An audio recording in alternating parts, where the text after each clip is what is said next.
Kaya siya po ay kakaiba at ang kanyang mga pangangaral ay patungkol po sa biyaya ng ating Panginoon.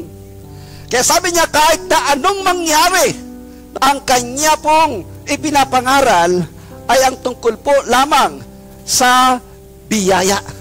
The gospel of grace. Yun ang sabi ng Acts 20 verse 24. No, yun yung kanyang ipinapangaral at wala nang iba pa.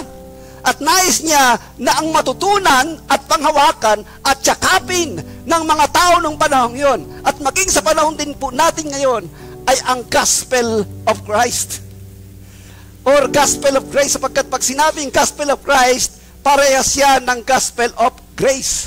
Pero hindi mahalaga sa akin kung ano man ang mangyari sa akin, matapos ko lamang ang gawain na ibinigay sa akin ng Panginoong Yesus, na maipangaral ang magandang balita tungkol sa biyaya ng Diyos. In English, gospel of grace. Amen. Sabi niya, kahit ano mangyari, hindi mahalaga sa akin kung ano man ang mangyari sa akin. Talagang napaka-bold ni Pablo na mangaral. No? Sabi rito, matapos ko lamang ang gawain na ibinigay sa akin ng Panginoong Yesus. Ano po yung ibinigay na gawain sa Kanya?